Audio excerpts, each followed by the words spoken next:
STEM careers tend to have a stereotype of being more neurodiverse, and with people open with disabilities and stuff, there's a lot of things around showing that you're weak in some way, which is a very negative standpoint of what it actually means. Nowadays, I think more is, for me, is challenging the stigma, making sure that people are aware that we're here, we are capable, we're often driving factors in change across a lot of different kind of industries, and we should be treated as such, where we should be respected for that same reason. If you're willing to ask for guidance from friends, from family, why are you not willing to ask for guidance from colleagues? If they're looking down on you for asking for guidance, that's their issue. Me needing support and direction isn't an indication of my failures, it's an indication of my desire to want to be better. Sustainable and inclusive architecture, design and programs don't just benefit the people who desperately need it. It benefits everybody. Ramps work with people carrying large suitcases as well as with wheelchairs or prams. Double doors are better for people who have wheelchairs, but also for people who are carrying, again, large objects, working through that area.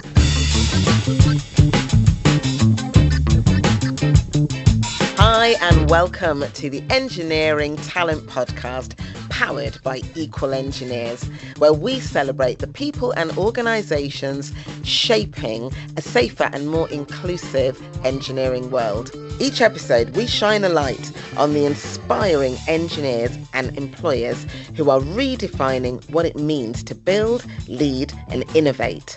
Because when we make safety and inclusion inseparable, we can unlock the true potential of engineering talent. This is the Engineering Talent Podcast.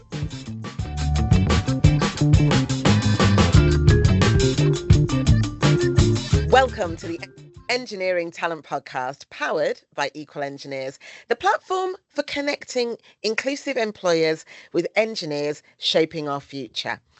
I'm your host, Fayon Dixon, and it's great to be here. Every episode, we sit down with the people redefining what engineering looks like. The builders, the barrier breakers, the ones asking the questions the industry's been avoiding for too long. Today's guest doesn't just design solutions, he designs access. An engineering academic tutor, a chair, a member, and one of the loudest voices for disabled and neurodivergent talent in STEM. Please welcome Animesh Anand. Hello. Hi. Hey, how are you doing today? I'm doing really, really well. So do you prefer to be called by your full name, Animesh, which I love, or Mesh? Because I know that's on your sign off. You put Mesh. I think it's just an easiness thing. I prefer, either I've got people who call me Annie, some people call me Mesh, some people call me both, and it kind of just depends on how I met them for. I used to do drama, so I've got friends who, initially started calling me Annie because of the musical, but at the same time, I just like it. I've got friends who like Star Wars, they call me Annie as an Anakin. Then Mesh also works a lot with the material side of it, so it's kind of a bit of both, really. Take your pick. I'm going to call you Animesh. Yeah, that sounds good to me. Wow, so you started in acting. Okay. I'm interested. How you got into acting, what part of your life were you doing that? I started doing a little bit of theatre stuff in school. I had some stuff beforehand. I did a little bits of stuff at university, but it always was an interest of mine. And I think partially that's, being neurodivergent, being openly autistic. It's a really good way of kind of looking at different ways people portray emotions.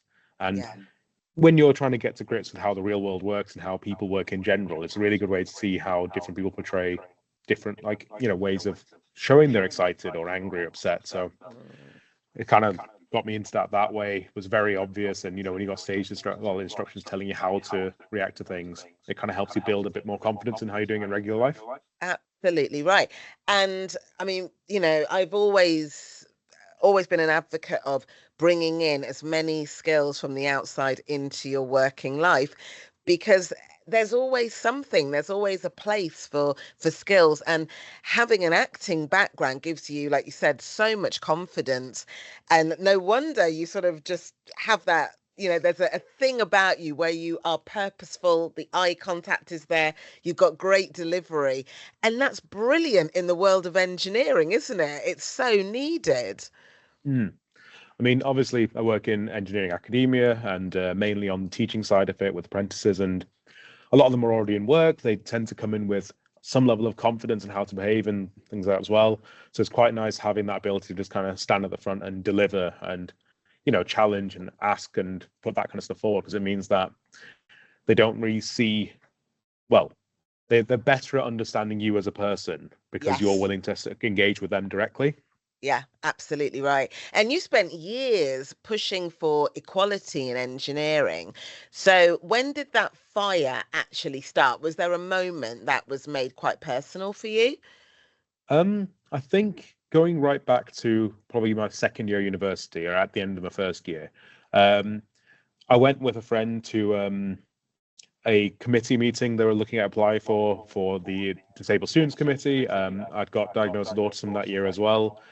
So I was looking at maybe trying to figure out how I want to gain support, basically. Mm. And they were lacking some committee members and they needed someone to run for chair at that point. And I kind of just stood there and went, well, no one else is interested. They need a chair to run the committee. I'll do it. I'll do it. And I put my name forward.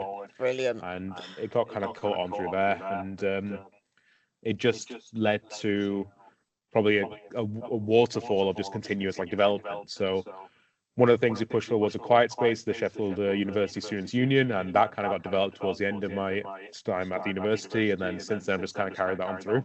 Mm. And your purpose when you kind of out in this world, do you think from your purpose when you first began to where you are now that you've been in this work for many, many years, do you think it's sort of changed at all? Yeah, quite a lot, I think. Because initially it was more about trying to fight for a place for myself and then people who are like me. And now it's become more about challenging the stigma around it, especially in engineering. And, a lot of people who work in the side of it in STEM and stuff know that STEM careers tend to have a stereotype of being more neurodiverse and more disabled for, well, with people open with disability and stuff. But at the same time, there's still a lot of stigma around being open about it, asking for support, gaining support. There's a lot of things around showing that you're weak in some way, which is a very, negative standpoint on what it actually means. And nowadays, I think more is for me is challenging the stigma, making sure that people are aware that we're here, we are capable, we're often, driving factors in change across a lot of different kind of industries, and we should be treated as such, where we should be respected for that same reason. It just makes no sense. I call this world, I call it people soup. There's all flavors, all ingredients.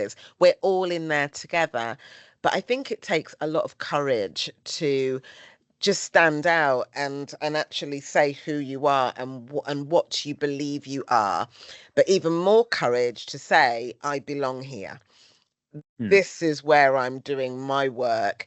And another level of confidence that says, you do you, I'm doing this. you know because we are all needed. Every single one of us is needed in this profession. And I just wonder, you've got so many students there, they're different backgrounds, culturally, the upbringing, where they've come from, different countries, everything is there. So when you're trying to reach these young people, what is it specifically that you want them to know? I think, first off, I do want them to know that they have a full right to space they want to take up. They're fully valid in being able to put forward their ideas. They shouldn't be shut down. They shouldn't be treated infant like, or they should be given the space to actually develop and push forward and work in the way that works for them. And I think with students in particular, I want them to know that there's someone who is here who they can talk to about it, and they do. They come and talk to me about it. They ask me questions. They make sure that I understand their troubles so that they can understand how I can work with them as well. And it's also being able to take that back into your company and being able to actually support yourself at work in your careers in the future as well. That is really good. I like to introduce my little friend at this point. When I hear something I like, I give it a little shake. We're hearing so much more. And I mean, we've been hearing it all the time for decades about how you need to make the real world visible when it comes to engineering skills. They need to be easily matched up. The maraca, somebody engineered this. It's as simple Yeah. as that. The microphone that I'm speaking with, my glasses, that, it's real life stuff. So the more we allow our up and coming and returners, whoever you are, to see the working world and to join those dots up, people are going to be in. They're just going to be like, yeah, that sounds absolutely perfect. And you've written about how we maintain machines carefully, but we wait until people are struggling before we help them. So, what's the fix? What should workplaces be doing more to help people stop burnout? So I've written quite a few articles now, mainly for Materials World, for the Institute of Materials Mining Minerals, about diversity in engineering. And the one I've written most recently is about the idea that we should be maintaining people like we maintain machines. We look out for problems, we look out for maintenance issues, look out for where there's shortcomings. We try and figure out where there's consistent breakdowns in machines to make sure they're not failing at the most critical times. And on top of that, we're making sure they're being fixed and not replaced as well, as much as possible. And that is an idea that I feel that we should be pushing forward into the engineering of people. And when you're working with a large team of people, making sure they're supported is massive, because without that large team, what are you producing? What are you doing it for? Why are you doing it? Who is doing it all? And in the article I kind of put forward, I highlighted the idea that there should be preventative maintenance for people. And it sounds like a weird concept, because it's like, how are we maintaining an actual person? But at the same time, it's checkups, it's making sure there's available support, it's making sure that people are actually feeling valued in the work they're doing, it's making sure they're verified and they've got mentorship and leadership and direction and all the stuff that you would basically extrapolate into machines, and look at performance outputs and things like that as well, and matching that up in the same way. It sounds so simple, but yet it's not being done. There's still this massive leak, isn't there, where disabled and neurodivergent talent, they're leaving. They're just, they're just on the starting blocks, and then they're leaving before they've even got to excel. So in your experience of what you did, what were the drivers that made you stay the course, even when there was so much that was saying, no, sorry, not for you? Personally, I think a lot of that came down to being able to be honest with myself about what my actual strengths and weaknesses are, and being able to stand in front of a room of people and tell them that this is what I'm good at, and you need to utilize my abilities and talents in this area, is challenging. But it works for you. If you have supportive mentors, managers, supportive colleagues, they know what you're better at, and they're willing to kind of work with you to make sure you're doing that side more than other areas.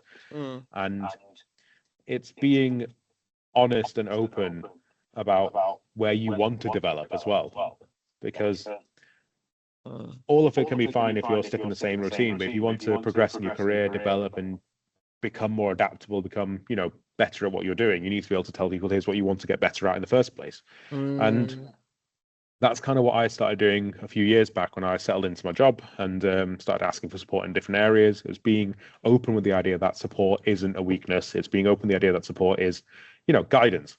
And if you're willing to ask for guidance from friends, from family, why are you not willing to ask for guidance from colleagues? And exactly, if they're looking down on you for asking for guidance, that's their issue. And that's a big thing around it. Me needing support and direction isn't an indication of my failures. It's an indication of my desire to want to be better. And, there it is. And yeah, it's being treated in a way that kind of highlights that. And since I started taking up my own space better, started like standing up for my own opinions and own beliefs and what I want, it's led to an easier kind of output for me as an engineer and as an educator. One of the examples I can give is, for example, being down in the workshop sometimes. Being down in the workshop, you have the industrial hum all the time, you get loads of noises, different sounds, and that can sometimes be a bit overwhelming. But you do get ear defenders, you get alternative resources that can help you be in those situations. And there are programs, schemes, and guides that actually then help with all this kind of stuff. So why not take advantage of it? Yeah, brilliant. Yeah, absolutely right. I've got a friend who recently just became a doctorate. She works in child psychology, but for sort of 15 years, from Brazil, couldn't speak English when she first arrived, had a family, blah, blah, blah, went back into education, and that was what she wanted to do.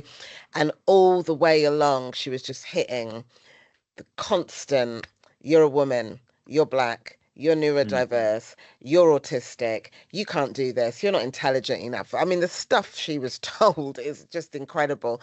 And, she had a mentor all the time. And that mentor would basically say to her, you've got this, you've just got to keep breaking Hmm. through. It may take you longer than everybody else, but if you really want it, you're going to get there. And I just think this applies to any situation, not just, the work that she's doing. And she defied them all. Hmm. If, even in her doctorate, she wrote on a topic that they were like, no, we don't really understand why you're doing that, because they didn't understand and they were fearful of the topic. And she did it. And only a couple of weeks Hmm. ago, she got her doctorate. So, her mission, her purpose was so very clear, but she had to really, really fight to Hmm. get people to understand her, listen to her. When she needed support, she had to really ask, sometimes beg for it, because people Hmm. are like, yeah, but you've messed up so many times. You're just not going to get there. Just no, not for you. I mean, Can you imagine? with with engineering as well, it's just a concept that kind of seems to break my mind a lot of the time. So people want a lot of the same answer back and forth. And Mm, how do you develop as problem solvers and solution finders and engineers if you can't think outside of your own circle? And exactly. anyone who's heard me speak before is probably sick to death of me saying this example, but I always use the exact same one. If two people are showing up to work at 9 a.m. at the same time and one person drives and one person gets the bus, you already have a different way of thinking about the entire world. The person who gets the bus might wake up earlier. They have to leave the house earlier. They might have to make sure they're at a certain point. They might have to go out and grab a coffee or grab breakfast on the way, whereas a person Mm, who's driving might have more time to sit in, do other things that way. But they might be more stressed because of traffic. And when you get to your actual workplace, you've had two very different experiences just getting there, mm, and you're already thinking about problems in a different way. So if the workplace starts saying we're going to put forward a carpool scheme, the person who has the car might think that's a bit of a frustration, but for the person who's getting the bus in every day, they might think that's actually really handy for me. yeah, yeah. And but then if something goes wrong, let's say the person who normally drives has an issue with a car and it breaks down, they then have an alternative. And that's a big thing I kind of push for with it. Sustainable Mm, and inclusive architecture, design, and programs don't just benefit the people who desperately need it. It benefits everybody. I mean, ramps work with people carrying large suitcases as well as yeah, people with wheelchairs or prams. Double yeah, doors are better for people who have wheelchairs, but also for people who are carrying, again, large yeah, objects, working through that area. yeah, Drop curves make people easier if you're working longer distances. If you're walking longer distances, having gentle inclines and stuff make things much yeah, easier. It builds up and they all make the world more accessible. And this goes yeah. back to the idea of maintaining machines. If you're using a wheelchair and you're working through heavy non-automated manual doors every day, it adds more fatigue to your general experience. Right, yes, yeah. And if you would just replace the key ones with automatic doors, that suddenly frees up time, energy, and space. And it's the difference again. If you start trying to open the door while you're stood next to it, it's one thing. If you're sat down trying to open the door, it's a different level of exertion.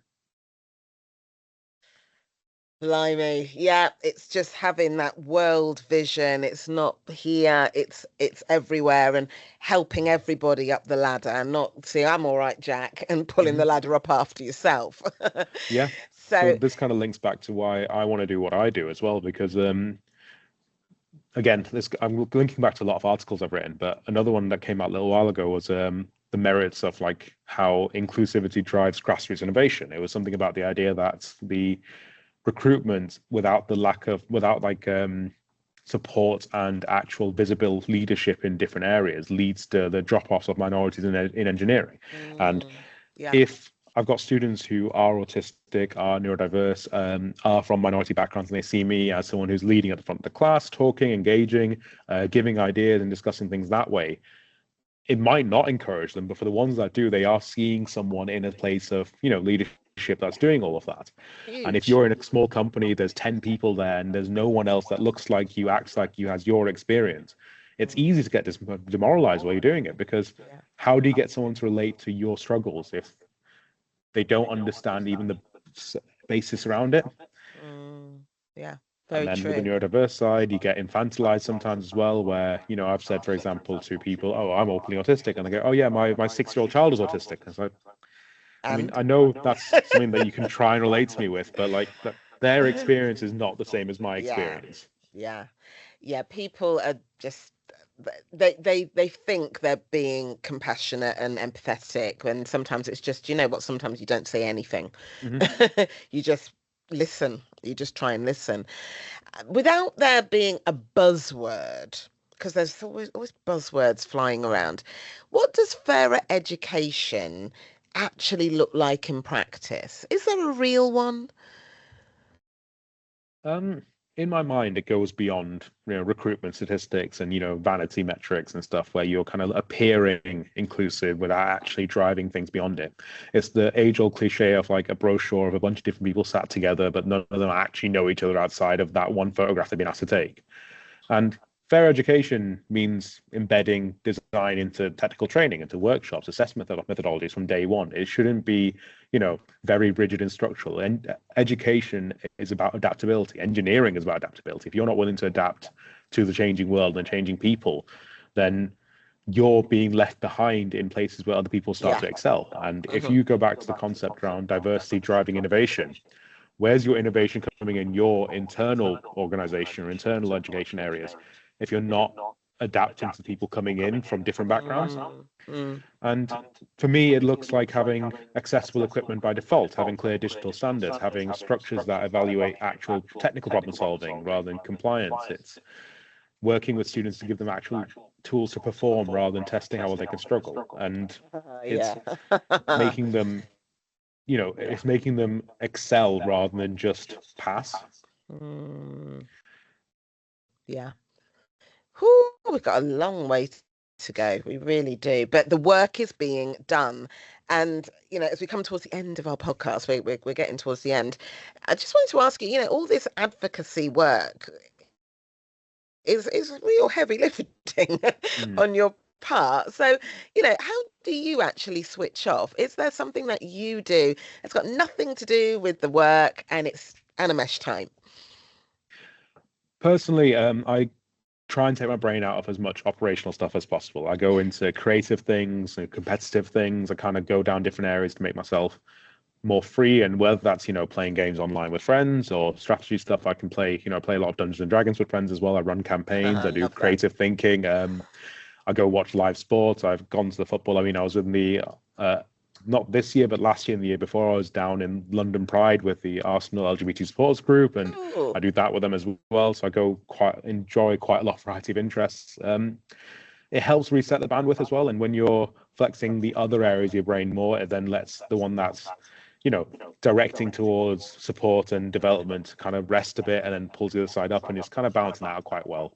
Good. I will say I'm probably more busy than most people I know, but that's mainly because I like being busy. It keeps me active. It keeps my brain working. And yeah, we need you. And if you're enjoying it as well, then that is fantastic. But yeah, that balance. And as you say, if you know yourself well, but you know, you've got to have your cheerleaders in there as well, the people that you check in with. Have you got those people who kind of go, actually, maybe you need to take things a little bit easier? I mean, a lot of my friends do kind of consistently make sure, send me a message going there, like, have you booked in time to rest here? Like, oh, you've got this coming up. Have you actually decided to plan some time around doing nothing? And I keep a busy calendar, but at the same time, I try and make sure where I can, I keep it balanced. But, you know, for me, downtime doesn't look the same as everyone else's. Everyone else's downtime is different to what their friends would have. And me watching movies, doing that with like low energy stuff with friends is downtime, whereas to someone else would be being sat alone. And I engage with a lot of like kind of, you know, books and movies and games to try and keep myself, I guess, focused, but also relaxed. Good. I'm glad to hear that. Okay, the year is now 2037. What does success look like for you? Not for the sector, but for you personally. 10 years, well, 11 years from now, I'll be turning 40, I guess, in 2037. That's a terrifying concept. Young man, young. Yeah, so turning 30 next year, that's already, I know it's a cliche, but it's just like What do I want to have in my life before I turn 30 is a big question. But I think, by that type point in my career, I want to be able to support things at a larger level. I want to be able to kind of not just be someone who's trying to lobby for changes in organizations or in areas. I want to be able to actually, direct them. And I guess it's reaching a point where there's dedicated committees, advocacy for base inclusion no longer needed because people who are on this sphere and on this kind of community have stepped forward and led to more acceptance for it. But personally, it means also knowing that, any students I have, they have accessibility, they have all the accessibility requirements met. People can step into any manufacturing site, into research labs, skip the exhausting phase of just navigating all the barriers, having to disclose or non-disclose information and focus energy on just basically developing themselves in their career.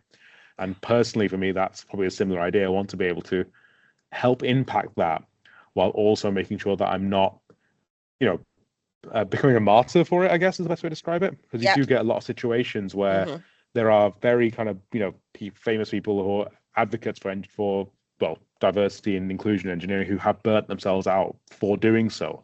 And yes, you get your continuous cycle of building up and crashing, but then someone else picks up from there and picks it on above it. But I'd rather have a situation where you can build it up and then you don't have to fall apart for someone else to take it over. You can just contain that or stay with it. And I think just being comfortable with what I've already accomplished as well. Yeah, that sounds wonderful. And I'll be limping into my 67th year in 10 years' time. Yes, Animesh, you are a young person. And I'll be looking at you as I shuffle off into my twilight years. Not a chance. I don't shuffle. Oh man, it has been brilliant speaking to you. I've absolutely enjoyed our time together. I hope you've enjoyed being on the Engineering Talent podcast as well. Oh, absolutely. But I always like to finish with a bit of a quiz question. It's nothing crazy. Will you play? Sure. Okay, here's what we've got on this. A company says they want to hire more disabled and neurodivergent engineers, but insists on keeping the same interview process to be fair to everyone. What's really going on here? Is it A, they genuinely don't understand that same for everyone isn't same as fair? Or B, they want the optics of inclusion without doing the harder work of change?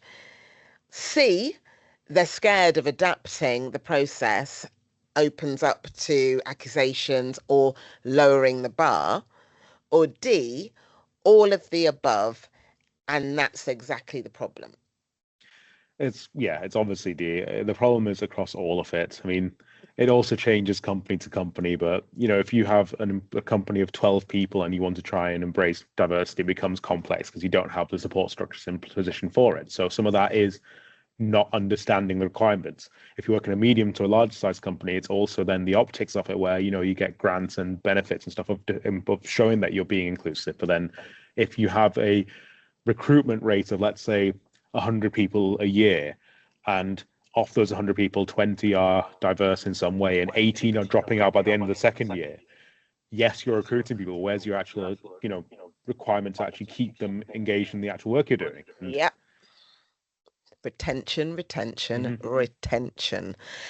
And right. If you're looking at actually developing that kind of area, you'd be wanting to promote development in grassroots and in the baseline of your outreach. You go into schools, you go into sixth forms, you go into colleges and universities, and you start talking to people in the first year, so that when they get to their final year to join, they'd be more willing to do so, and you'd be able to work them all the way throughout as well.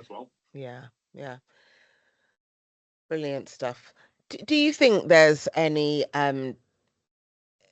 not important, but do you think having parents involved at that stage as well is important? Or it's like, nah, you're cool. We needed you at primary stage. We don't really need your input right now. Do you think it's important to get parents involved?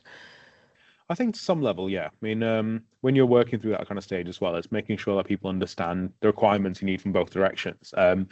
Being able to apply to jobs doesn't mean you have the support systems then actually go through it as well all the way through. And it's one of those where you need to be able to have a stable environment all the way around to make sure you're thriving. And working with parents, working with guardians, working with people who are supporting the neurodiverse learners, diverse people in general, it's helping you to build an actual network rather than just a direct line. And as much as a direct line is handy, a network works better, because then you can go from one parent and they can start sharing information, they can start finding stuff for other people. It's like, oh, well, my child has done this, or the person I look after has done this. Maybe your person would do the same thing, or they find this interesting, and then suddenly you've got the word of mouth spreading, you've got people kind of engaging with it. The village. Yeah. It's a quote, isn't it? It takes a village, not a person, isn't it? Absolutely. Village people. And on that note, because I could talk to you forever, we're done. Thanks again so much for being a brilliant guest. And I will look forward to seeing you, I hope, in person very, very soon. Yeah, thanks for having me. Been fantastic as always. Your pleasure. Thank you. It was fantastic having Animesh Anand as my guest on the Engineering Talent podcast. So they were the final guest for July, because I'm taking a little break. Yes, going to have the whole summer off, but be back in September with more fantastic guests on this podcast. So until then, enjoy your summer. I'll see you on the other side.